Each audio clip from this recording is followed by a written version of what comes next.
సంబంధించి కావచ్చు ఇవన్నీ కూడా జరుగుతున్నాయని మీరు చాలాసార్లు కూడా మాట్లాడున్నారు గతంలో కూడా. ఇప్పుడు అవన్నీ కూడా బయటకు వస్తున్న పరిస్థితులు ఒక్కొక్కటి ఏం చెప్తారు మేడం? నమస్తే అండి, మీకు ప్యానెల్లో ఉన్న వాళ్ళందరికీ గుడ్ ఆఫ్టర్నూన్. నమస్తే.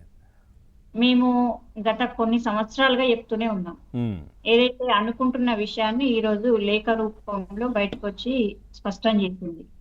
గతంలో మేము చెప్పిన విషయాన్ని వాళ్ళు అపోహగా మాత్రమే కొట్టిపడేసింది. కేసీఆర్ పార్టీలోనే లుకలుకలు ఉన్నాయి, వాళ్ళ మధ్యలోనే వాళ్ళకు సమైక్యత లేదు, వాళ్ళ సమైక్యత లేకపోవడం వల్లనే ఈరోజు కేసీఆర్ గారు బయటికి రాలేకపోతున్నారు అనే విషయాన్ని చాలా స్పష్టంగా చాలాసార్లు చెప్పినప్పుడు కూడా వీళ్ళు అలాంటివి ఏం లేవు, వీళ్ళే వాంటెడ్లీ చిత్రీకరిస్తున్నారు, మాది చాలా అన్యోన్యమైన కుటుంబము, అది ఇది, మేమంతా కలిసికట్టుగా ఉంటాము అని చెప్పి వాళ్ళ పార్టీలో ఉన్న లొసుగులను మరిపించేలా ఎప్పటికీ కాంగ్రెస్ పార్టీలో ఏమైతుంది, పక్కింట్లోకి తొంగి చూడడం అంటారు ఇదే.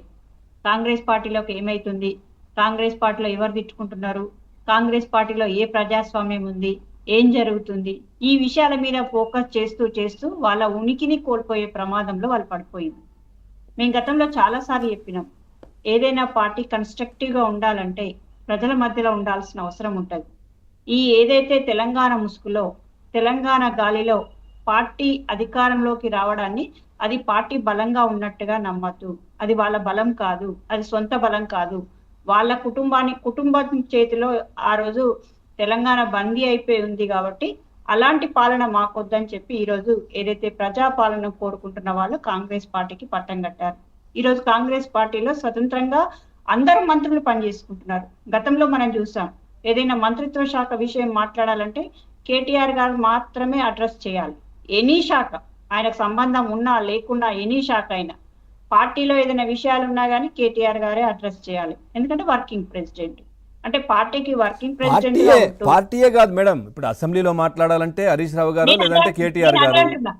నేను అదే అంటున్నా అండి పవన్ గారు, పార్టీ నాట్ ఓన్లీ పార్టీ, ప్రభుత్వంలో కూడా ఆయనే షాడో ముఖ్యమంత్రి లాగా, ఆయనే ప్రతిదీ కూడా ఏదైనా నిర్ణయాలు చెప్పాలన్నా కానీ ఆయనే బహిర్గతం చేయాలన్నా, మీడియాతో మాట్లాడాలన్నా, అసెంబ్లీలో ఏదైనా విషయాల మీద మేము చర్చిస్తే కూడా దానికి ఏ రకంగా బిరుసుగా సమాధానాలు చెప్పిన విషయంలో కూడా అన్ని కేటీఆర్ గారు అన్ని తానే ఉండాలనే విషయంలో స్పష్టంగా కనబడింది.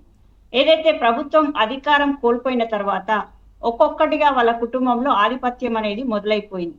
మేము చాలా స్పష్టంగా ఉన్నాం, ఎందుకంటే మాది కాంగ్రెస్ పార్టీ కార్యకర్తలతో బిల్డ్ అయిన పార్టీ కాబట్టి ఈరోజు ఆ ఎలక్షన్ వ్యవస్థలో ఒకసారి అధికారంలో రావచ్చు, రాకపోవచ్చు, కానీ పార్టీ కార్యకర్తలు కానీ వాళ్ళు అంటే కన్స్ట్రక్టివ్ గా స్ట్రాంగ్ గా ఉంటే ఖచ్చితంగా ఎనీ టైం అధికారంలోకి వస్తుంది అనే విశ్వాసాన్ని బలంగా నమ్మిన వారు. మేడం ఇదంతా ఒకటి మేడం, మీరు చెప్పేది కవిత విషయంలో తీసుకుందాం. కవిత గారు ఒక డిఫరెంట్ స్టేట్మెంట్ ఇచ్చారు. ఏదైతే 3-4 రోజుల నుండి నా లెటర్ బయటికి రావడం, అంటే నాకు తెలిసైతే 3-4 రోజులు కాలే, నాకు తెలిసి నిన్న మార్నింగ్ ఏదో రిలీజ్ అయినట్టున్నది, మధ్యాహ్నం నుండి చర్చలోకి వచ్చింది, రాత్రి ఆమె వచ్చి నేను రాసిన లెటరే అని చెప్పడము, ఇవన్నీ అంటే ఒక రోజులోనే జరిగిపోయిన విషయం. ఈ రోజు మేము గదే చెప్తున్నాం, ఏదైతే కవిత గారు చెప్పిన విషయాలను ఖచ్చితంగా బీజేపీ బీఆర్ఎస్ ఒక్కటే, రెండు వేరు కాదు అనే విషయాన్ని బలంగా వాళ్ళ పార్టీలో ఏదైతే 4th పిల్లర్ అని చెప్పుకుంటున్న నేతని దాన్ని ఎండార్స్ చేస్తూ తను స్పష్టంగా లెటర్లో రాసింది.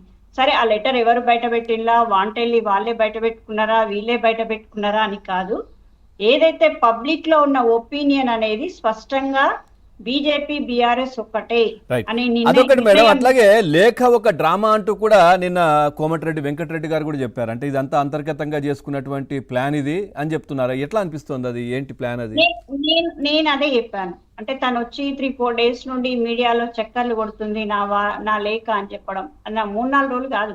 మీరు కూడా పవన్ గారు, మీకు యాక్చువల్గా ఏ రోజు ఎప్పుడు లెటర్ చూసారు చెప్పండి? నిన్ననే కదా, నిన్న లెటర్ బయటకు వచ్చింది, మొన్నటి నుండే నడుస్తోంది ఇది. నిన్న లెటర్ బయటకు వచ్చింది. ఏదైతే అంతకుముందు కూడా కవిత గారు నా చుట్టూ కుతంత్రం జరుగుతుంది, కుట్ర జరుగుతుంది, నేను ఏ రకంగా ఇబ్బంది పడినా కానీ ఇంకా వాళ్ళకి కక్ష చల్లారట్లేదు అని మాట్లాడడం, అంటే అదంతా ఒక కుటుంబ తగాదాను ఈ రోజు బయటికి వాంటెల్లి తీసుకొచ్చారా, లేకపోతే ఏ ఇష్యూను బుల్డోజ్ చేసే విషయంలో తీసుకొచ్చిండ్రు అనేది కాలం నిర్ణయిస్తుంది. కాలం ఖచ్చితంగా చెప్పగలుగుతుంది. వాళ్లకు ఏదైనా వాళ్ళకు ఒక ఇష్యూ వాళ్ళ ముందుకు వస్తుంది, దాన్ని ఫోకస్ చేయాలంటే ఖచ్చితంగా దాన్ని డీవియేట్ చేసే పనిలో ఇంకో అంశాన్ని తెరపైకి తీసుకురావడం అనేది బీఆర్ఎస్ అంటే పార్టీ అంటే మీరు అనేది కాళేశ్వరానికి సంబంధించి కేసీఆర్ కు రమ్మని చెప్పి పిలవడం ఇవి అంటున్నారా? అంటే దాంతో పాటు ఏదైతే మేము బలంగా చెప్తున్నామో బీజేపీ బీఆర్ఎస్ రెండు ఒకటే అని చెప్పి చాలా ఎగ్జాంపుల్స్ చెప్పారు.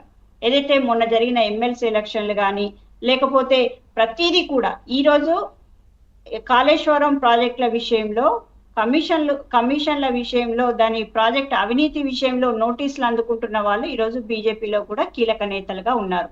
వాళ్ళ మీద కూడా ఈ రోజు చర్చ నడుస్తుందనే భయంతో రెండు లోపాయికారిగా ఈ అంశాన్ని తెరపైకి తెచ్చి ఉండొచ్చు. ఎప్పుడో 2 వారాల కిందట రాసిన లెటరు ప్లీనరీ అయిపోయి కూడా చాలా రోజులు అవుతుంది. అయిపోయిన దాన్ని ఈ రోజు తెరపైకి తీసుకొచ్చి దాన్ని ప్రత్యేకంగా ఈ రోజు మీడియా మొత్తం ఫోకస్ చేసే విధంగా వేరే విషయాన్ని బుల్డోజ్ చేసే విషయంగా ఎందుకు తీసుకొచ్చారు అనేది ఖచ్చితంగా సమాధానం వస్తుంది. డ్యామేజే కదా వాళ్ళకు, కాదా? డ్యామేజ్ కాదా ఇది? ఒకవేళ వాళ్ళంతలో వాళ్ళు బయట పెట్టుకుంటే డ్యామేజే కదా, కాదా? అంటే వాళ్ళకు డ్యామేజ్లు అనేటివి కొత్త కాదు. గతంలో కేసీఆర్ గారు ప్రతిపక్ష నేతగా ఉన్నా కూడా అసెంబ్లీకి రావట్లేదు, 1.5 సంవత్సరాల కాలంగా ఆయన వచ్చిపోయింది ఒకటేసారి అని చెప్పి పదే పదే అన్నా ఇది కూడా డ్యామేజ్ వాళ్ళకు. అయినా కానీ డ్యామేజ్ అయినా పర్వాలేదని చెప్పి ఆయన నడవడిక మార్చుకోవట్లేదు, పద్ధతి మార్చుకోవట్లేదు. ముఖ్యమంత్రిగా ఉన్నప్పుడు ఎవరికి కూడా కనీసం అపాయింట్మెంట్ ఇవ్వలేదు అని చెప్పి చాలా సార్లు చాలా మంత్రులు కానీ ఎమ్మెల్యేలు కానీ అధికారులు కానీ పదే పదే చెప్పినా కానీ ఆయన పద్ధతి నడవడిక మార్చుకోలేదు. అది డ్యామేజ్ అయినా పర్వాలేదంటే అంటే ఏదో దీర్ఘకాలికంగా జరిగే డ్యామేజ్ల ముందు ఇది చాలా చిన్న డ్యామేజ్, మళ్ళీ దీన్ని ఓవర్కమ్ ఎలా చేసుకోవాలనేది ఆ కుటుంబానికి చాలా బాగా వెన్నతో పెట్టిన విద్య. కాబట్టి ఈ రోజు తాత్కాలికంగా ఒక విషయాన్ని బుల్డోజ్ చేసే క్రమంలో ఈ విషయం లెటర్ వచ్చిందా లేదా తర్వాత, కానీ వాస్తవంగా మనం చూస్తే ఆ కుటుంబంలో లుకలుకలు అనేటివి ఆధిపత్య పోర్ అనేది స్పష్టంగా కనబడుతుంది. ఖచ్చితంగా ఆధిపత్య పోర్ జరుగుతుంది. హరీష్ రావు గారు ఎక్కడైతే బయటికి వెళ్ళిపోతారు, బీజేపీతో సాన్నిహిత్యంగా ఉన్నారు, వేరే పార్టీ పెట్టుకుంటారా, బీజేపీతో సాన్నిహిత్యంగా ఉన్నారా అనే భయంలో ఈరోజు హరీష్ రావును దగ్గర చేసుకునే ప్రయత్నము ఇవన్నీ జరుగుతున్నాయి. ఇన్ని రోజులు హరీష్ రావు గారు కేటీఆర్ గారు అసలు ఎడముఖం పెడముఖం పెట్టిన వాళ్ళు ఈ రోజు హరీష్ రావు గారిని ఉన్న పలంగా పైకి నెత్తికెత్తుకోవడంలో బావా బామార్దులం మా ఇద్దరి బంధం అనుబంధం అమోఘమైనది అనే రీతిలో వాళ్ళు ప్రవర్తించే విధానం, కవిత గారు ఉన్నట్టుండి దయ్యాలు అని చెప్పడం, ఇవన్నీ కూడా వాళ్ళకు దీర్ఘకాలిక ప్రణాళిక ఉంది.